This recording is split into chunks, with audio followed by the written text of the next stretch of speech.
નમસ્કાર વિદ્યાર્થી મિત્રો, આજે લેક્ચર નંબર 13 માં પ્રિઝમ દ્વારા પ્રકાશનું વક્રીભવન આ ટોપિક આપણે ભણવા જઈ રહ્યા છીએ. તો પ્રિઝમ એટલે શું પહેલા આપણને એ ખબર હોવી જોઈએ. તો કે પ્રિઝમ એ 5 બાજુઓનો બનેલો હોય છે. એમાં 3 બાજુઓ ત્રિકોણ અને 2 બાજુઓ એટલે કે 2 બાજુઓ ત્રિકોણ અને 3 બાજુઓ લંબચોરસ હોય છે. તો વિદ્યાર્થી મિત્રો, આ પ્રિઝમ દ્વારા પ્રકાશનું વક્રીભવન કેવી રીતે થાય એ આપણે અત્યારે સમજીશું. તો સૌપ્રથમ આપણે પ્રિઝમ દોરીશું અને પ્રિઝમનો જે ત્રિકોણ ભાગ છે પહેલા એને દોરીશું અને એના ઉપર પ્રકાશનું કિરણ આપાત કરીશું અને એનું વક્રીભવન અને નિર્ગમન કેવી રીતે થાય છે તે સમજીશું. એના પરથી આપણે જુદા જુદા 4 જે રાશિઓ છે, આપાત કોણ, વક્રીભવન કોણ, નિર્ગમન કોણ અને વિચલન કોણ, તો એની વચ્ચે સંબંધ દર્શાવતું સૂત્ર તારે છે. તો ચલો હવે આપણે સમજીએ કે પ્રિઝમ દ્વારા પ્રકાશનું વક્રીભવન. ઇંગ્લિશમાં એને કહેવાય રિફ્રેક્શન થ્રુ આ પ્રિઝમ. વિદ્યાર્થી મિત્રો, ટેક્સ્ટમાં ટોપિક નંબર 9.6 છે, એટલે આ ટેક્સ્ટમાંથી પણ આ જોઈને તૈયાર કરી શકશો. તો હવે આપણે સમજીએ પ્રિઝમ દ્વારા વક્રીભવન. ચલો આકૃતિમાં દર્શાવ્યા મુજબ ધારો કે આ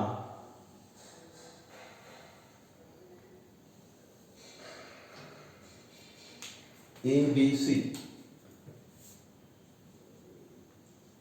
એ પ્રિઝમ છે, એટલે કે પ્રિઝમનો આડછેદ છે.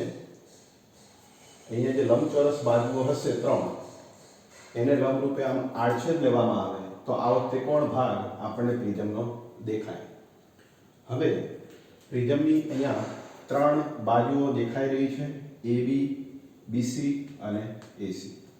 હવે AB બાજુ ઉપર પ્રકાશનું કિરણ આપાત કરવામાં આવે. માની લો કે PQ એ આપાત કિરણ છે. જો આ PQ એ આપાત કિરણ હોય તો એ અહીંયા હવાનું માધ્યમ છે અને અહીંયા કાચનું માધ્યમ છે. પ્રિઝમ એટલે કાચ એવું આપણે માની લઈએ અને અહીંયા હવાનું માધ્યમ હોય તો હવામાંથી પ્રકાશનું કિરણ કાચના માધ્યમમાં જાય છે. હવે હવામાંથી પ્રકાશનું કિરણ કાચના માધ્યમમાં જાય તો હવા એ પાતળું માધ્યમ કહેવાય અને કાચ એ ઘટ માધ્યમ કહેવાય. એટલે પાતળામાંથી ઘટ માધ્યમમાં પ્રકાશનું કિરણ જાય તો એ લંબ તરફ વિચલિત થાય. એટલે કે જો અહીંયા લંબ દોરવામાં આવે તો અહીંયા પ્રકાશનું આપાત કિરણ પ્રિઝમમાં એ સીધું જવાને બદલે લંબ તરફ વિચલિત થાય. એટલે કે અહીંયા Q અને R એટલે કે QR ને વક્રીભૂત કિરણ કહેવામાં આવે છે.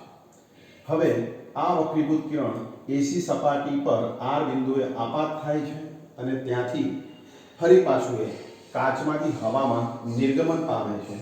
તો અહીંયા કાચમાંથી હવામાં એટલે કે ઘટ માધ્યમમાંથી પાતળા માધ્યમમાં પ્રકાશનું કિરણ જાય ત્યારે આ AC સપાટીને જો અહીંયા લંબ દોરવામાં આવે તો આ લંબથી કિરણ દૂર તરફ, લંબથી દૂર પ્રકાશનું કિરણ નિર્ગમન પામે એટલે કે વક્રીભૂત થાય.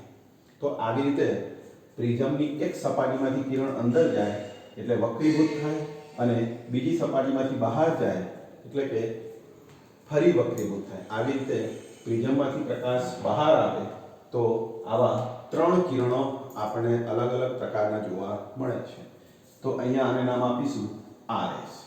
તો વિદ્યાર્થી મિત્રો, તમને ખ્યાલ આવી ગયો હશે કે અહીંયા PQ એ આપાત કિરણ છે, ABC એ પ્રિઝમ છે અને એમાં PQ એ આપાત કિરણ છે.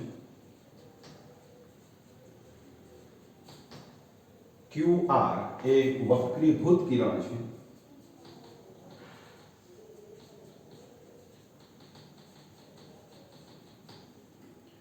RS પ્રિઝમમાંથી બહાર આવે છે એટલે એ નિર્ગમન કિરણ છે.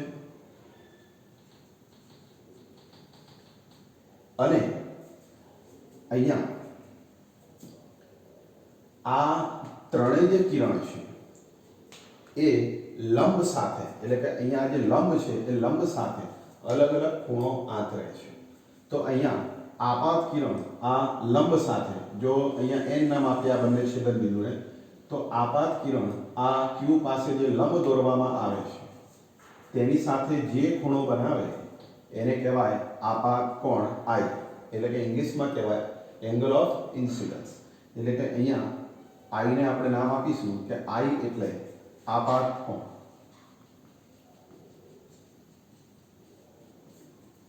હવે આ આપાત કિરણ પ્રિઝમમાં દાખલ થયા પછી વક્રીભૂત થાય છે.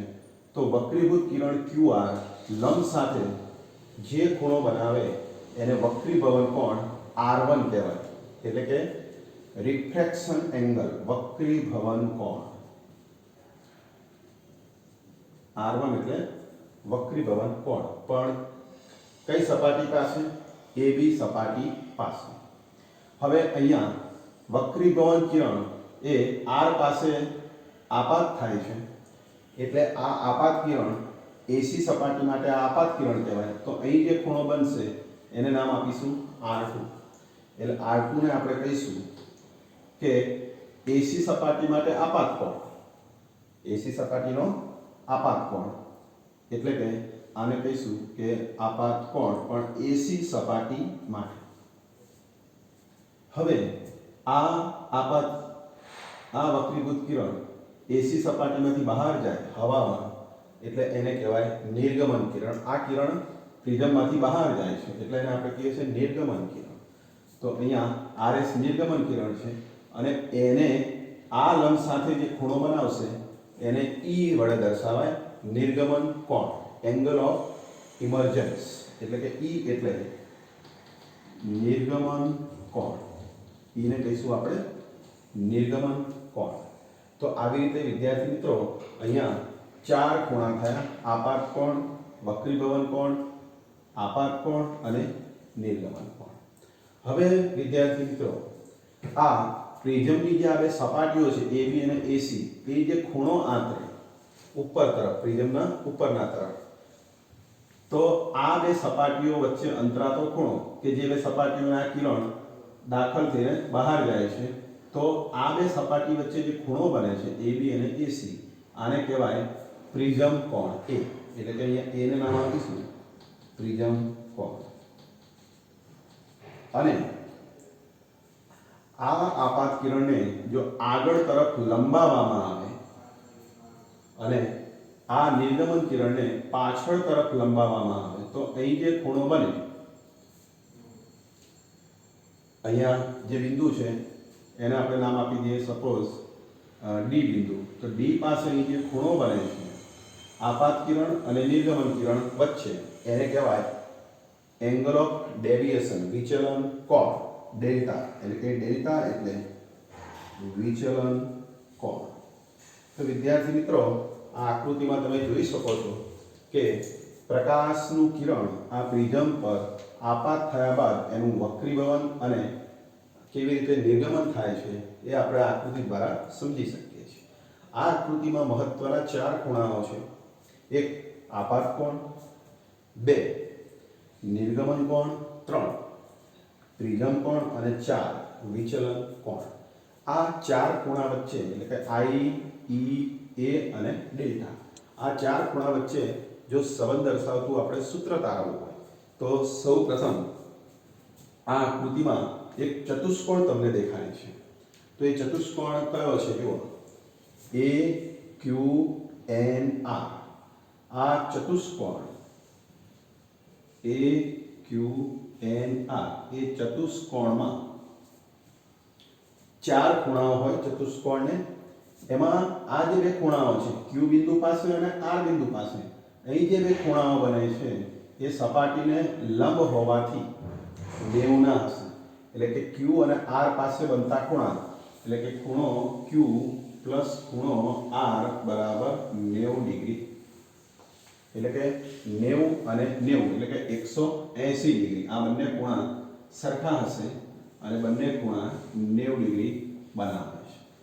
હવે જે બાકીના બે ખૂણા વધ્યા, ખૂણો A અને ખૂણો N, તો આ બે ખૂણાઓ A અને N એટલે કે QNR, તો આ બંને ખૂણાઓનો સરવાળો પણ 180 થશે. કારણ કે આ બે ખૂણાઓ સામસામે છે જેનો સરવાળો જે બંને 90 છે. તો જો આ બે ખૂણાઓનો સરવાળો 90 થાય તો બાકીના જે બે ખૂણાઓ છે A અને N એનો સરવાળો પણ 180 થાય એટલે કે ખૂણો A પ્લસ ખૂણો QNR is equal to 180 degree. તો આવી રીતે બે ખૂણાઓનો સરવાળો 180 થશે. આને આપણે આપીશું સમીકરણ નંબર 1. હવે ત્રિકોણ આકૃતિમાં તમે જુઓ કે અહીંયા એક ત્રિકોણ પણ બને છે QNR. તો ત્રિકોણ QNR માં બે ખૂણા R1 અને R2 જે આપણે લખ્યું છે કે વક્રીભવન કોણ અને આપાત કોણ સપાટી 2 માટે. તો આ ત્રણેય ખૂણાઓનો સરવાળો ખૂણો R1, ખૂણો R2 અને ખૂણો M એટલે કે QNR માં R1 પ્લસ R2 પ્લસ ખૂણો QNR એ ત્રણેયનો સરવાળો 180 ડિગ્રી થશે અને આપણે આપીશું સમીકરણ નંબર 2. તો વિદ્યાર્થી મિત્રો આવી રીતે એક ચતુષ્કોણ ઉપરથી અને એક ત્રિકોણ ઉપરથી આપણે આવા બે સંબંધો એટલે કે બે સમીકરણ લખી શકીએ છીએ. હવે આ સમીકરણ 1 ની જમણી બાજુ 180 છે, સમીકરણ 2 ની જમણી બાજુ પણ 180 છે. એટલે કે જો આ બંને ખૂણાઓનો બંનેને સરખાવવામાં આવે એટલે કે સમીકરણ 1 અને 2 સરખાવતા એટલે કે સમીકરણ 1 અને 2 પરથી જો જમણી બાજુ સરખી હોય તો ડાબી બાજુ પણ આ બંને કેવી થાય સરખી એટલે કે A પ્લસ QNR એટલે કે A પ્લસ ખૂણો QNR ઇઝ ઇક્વલ ટુ 180 એટલે કે ખૂણો QNR is equal to R1 plus R2 plus ખૂણો QNR. બંને બાજુથી QNR કેન્સલ થાય એટલે કે પ્રિઝમ કોણનું માપ એ આ બંને ખૂણાઓના સરવાળા જેટલું થશે અને સમીકરણ નંબર 1 આપીશું. એટલે કે વિદ્યાર્થી મિત્રો કે અહીંયા ત્રિકોણની અંદર જે બનતા ખૂણાઓ R1 અને R2 એટલે કે અનુક્રમે પહેલી સપાટી માટે વક્રીભવન કોણ અને બીજી સપાટી માટે આપાત કોણ આ બંનેનો સરવાળો એ પ્રિઝમ કોણ જેટલો થશે. હવે વિદ્યાર્થી મિત્રો આપણે ચાર ખૂણા વચ્ચે સંબંધ મેળવવાનો છે I, E, A અને ડેલ્ટા. તો એ મેળવવા માટે તમે જુઓ અહીંયા આકૃતિમાં કે આ જે ડેલ્ટા છે એ અહીંયા ત્રિકોણ DQR એનો બહિષ્કોણ છે. એટલે કે અહીં ડેલ્ટા એ ત્રિકોણ DQR નો બહિષ્કોણ છે. તો હવે આ ત્રિકોણનો બહિષ્કોણ હોવાથી ડેલ્ટાનું માપ એ અંતઃસમુખ કોણ એટલે કે આ જે બે ખૂણા નાના દેખાય છે તમને આ બે ખૂણાઓના સરવાળા જેટલું હોય. ધારો કે આ બે ખૂણાઓ ડેલ્ટા 1 અને ડેલ્ટા 2 હોય તો ડેલ્ટા એટલે ડેલ્ટા 1 પ્લસ ડેલ્ટા 2. હવે આ ડેલ્ટા 1 નું માપ શું થાય અને આ ડેલ્ટા 2 નું માપ શું થાય તો કે આ બંનેનું માપ શોધવા આ બંને ખૂણાઓ અભિકોણ થશે આપાત કોણ અને અહીંયા ડેલ્ટા 1 પ્લસ R1 આ બેનો સરવાળો એ I જેટલો થાય. એટલે કે ડેલ્ટા 1 બરાબર I ઓછા R1 એટલે કે ડેલ્ટા 1 ના બદલે આપણે I ઓછા R1 લખી શકીએ છીએ. એવી રીતે અહીંયા R બિંદુ પાસે આ બંને લંબ અને આ નિર્ગમન કિરણ બંને વચ્ચે બનતો ખૂણો એ સમાન થાય એટલે કે E બરાબર ડેલ્ટા 2 પ્લસ R2 એટલે કે ડેલ્ટા 2 એટલે E ઓછા R2 એમાંથી R2 બાદ કરો એટલે તમને ડેલ્ટા 2 મળે. એટલે કે અહીં ડેલ્ટા 2 ના બદલે E ઓછા R2 લખી શકાય. હવે વિદ્યાર્થી મિત્રો કે ડેલ્ટા બરાબર I વત્તા E. હવે અહીંયા ઓછા R1 ઓછા R2 છે એમાંથી માઈનસ કોમન લઈએ તો માઈનસ R1 પ્લસ R2 થાય અને સમીકરણ 1 પરથી R1 પ્લસ R2 એટલે A એ આ સૂત્રમાં મૂકતા સૂત્ર થશે ડેલ્ટા બરાબર I plus E minus A.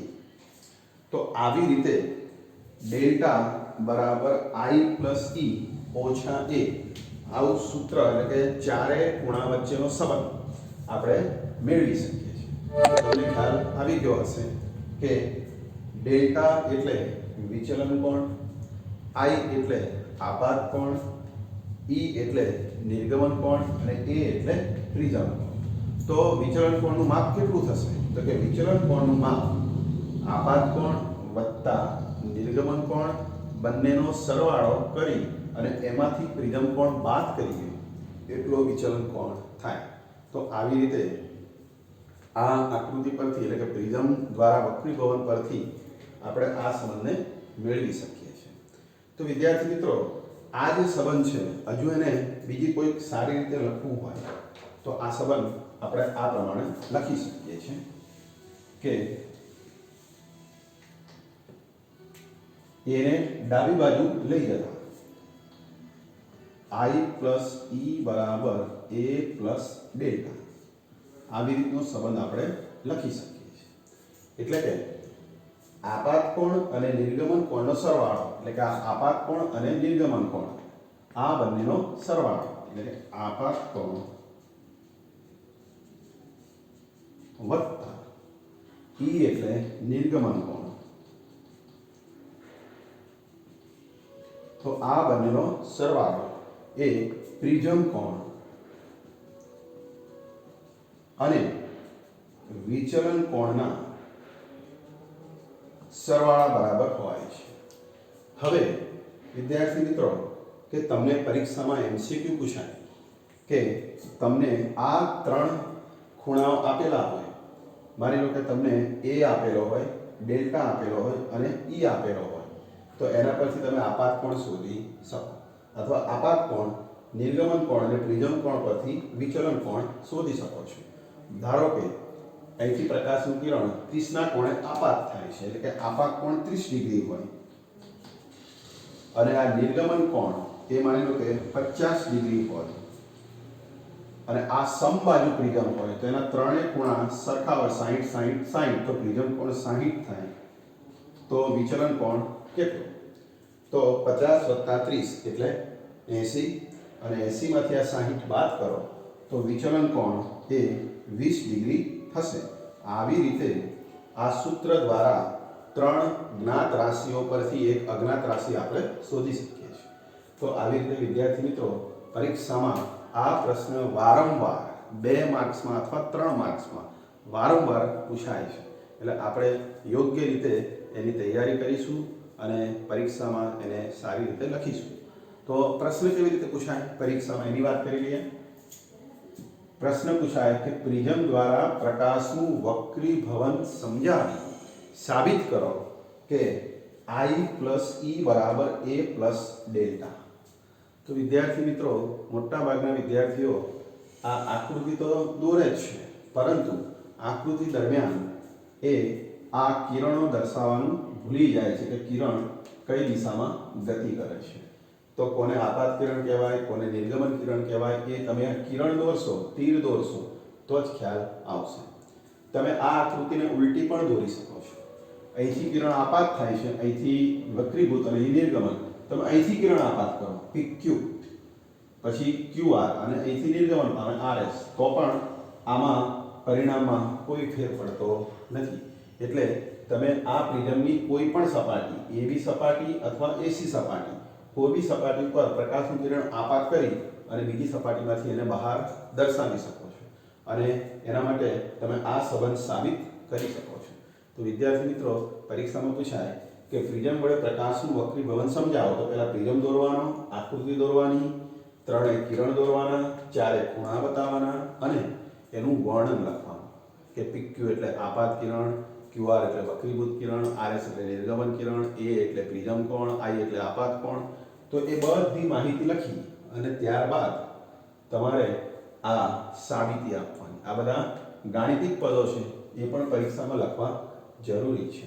એટલે સમજૂતી તો લખવાની છે, પણ સાથે સાથે આ ગાણિતિક સૂત્રો પણ લખવા જરૂરી છે.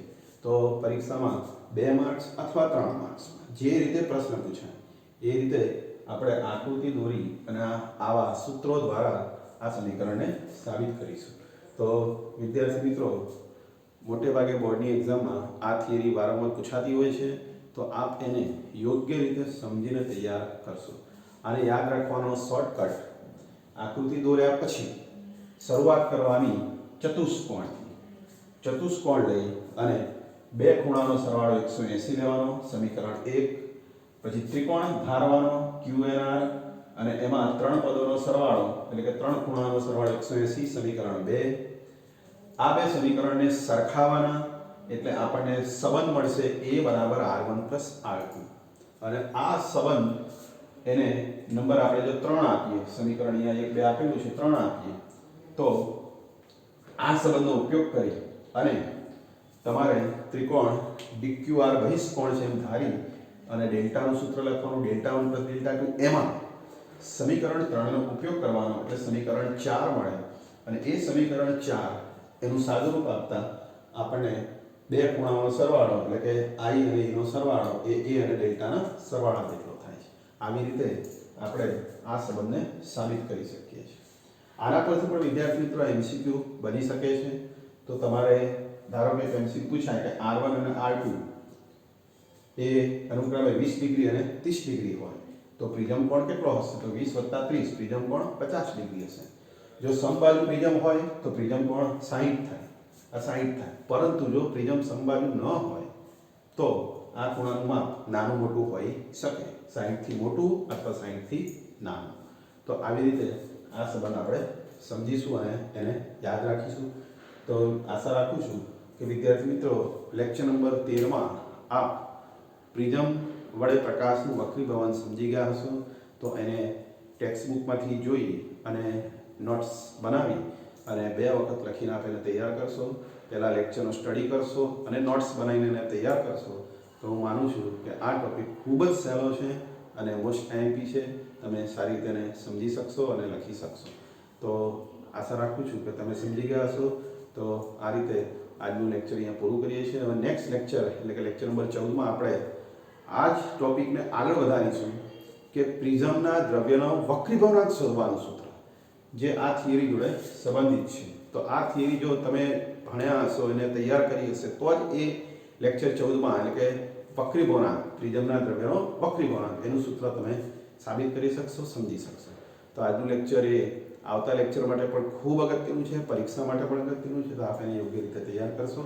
તો આજના લેક્ચરમાં આટલું રહેવા દઈએ છીએ. નેક્સ્ટ લેક્ચરમાં ફરી મળીશું. જય શ્રી